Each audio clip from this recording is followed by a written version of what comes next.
What's up, ladies and gents, and welcome back to Potato Monster's Top 5 Plays for episode number 110. We have an awesome lineup of plays today for your viewing pleasure, so please sit back, relax, and enjoy. At our number 5 play, we have an interesting clip submitted by Papunski on Ezreal, who is shoving bottom lane with Blitzcrank when he sees a fight erupt at top lane. The friendly Evelyn goes down, and now it's a 1v2, so he decides to help out and send True Shot Barrage up towards top lane as we see it pass through mid lane, not hitting any minions, and therefore when it comes to top lane, it does the full damage and instantly picks up the double kill. Right after, Blitz lands a pull on Tark, and he scores the unexpected triple kill after a beautiful snipe from across the map.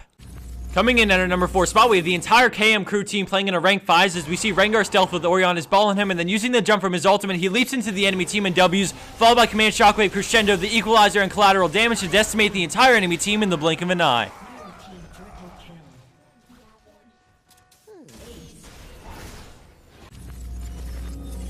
Scoring in at 3rd place is Amanda on Riven, who at the start gets ganked by Maokai with a flash twisted advance as she runs back towards her tower, and on the way there she gets lasered by Lux, bringing her even lower, but she shields and gets under the tower. After the slow, she turns and lands a great double stun, then auto-attacks Irelia, killing her mid-Q, and then turns on her last broken wing to knock Maokai back into tower range, bringing him low enough for her to finish off with her ultimate after leveling up from the kill on Irelia. Perfectly played.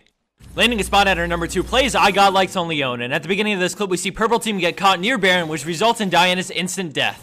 The enemy team continues to chase, catching Maokai and leaving Leona with a choice to make. She knows they won't win a 3v5 fight, so she decides to recall back to base and teleport to a minion with Home Guard rushing straight to the Nexus turrets. She disables one of the turrets momentarily as she joins the creeps in taking them down. We now look at the minimap and see the enemy team rushing towards her base to go for the win. They send Pantheon to deal with Leona, and now we go back as he jumps onto her, bringing her to about half health with his burst. She knows that the creeps do more damage than she does, so she goes into full kite and survivability mode, using Shirelius to run around and then exhausting him to decrease the damage from his spear toss. She turns and stuns him and then follows it up with a final E before going down. After all of her efforts, it comes down to a base race between 4 players on blue team and the creeps from purple team versus Pantheon. After all is said and done, the creeps take the victory, but all thanks to Leona's quick thinking and noble sacrifice to stall the Pantheon and distract them from the creeps.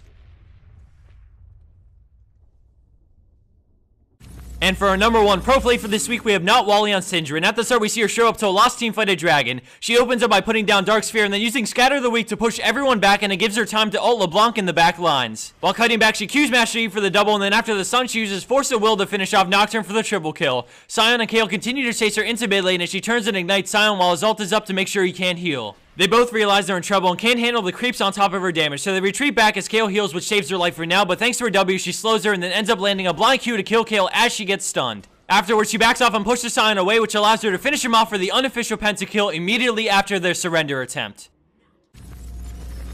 And for the bonus clip of the week, we have Noctix on Swain, who refuses to die as he runs from inside the enemy base all the way back to his shop. As the clip plays, I just wanted to wish everyone happy holidays and to let you know that we'll be using the special intro that we started this episode off with for the rest of December in celebration of all holidays, so we hope you guys like it. Thanks for watching, everyone, and I'll see you back here for week 111 of our League of Legends Top 5 Plays.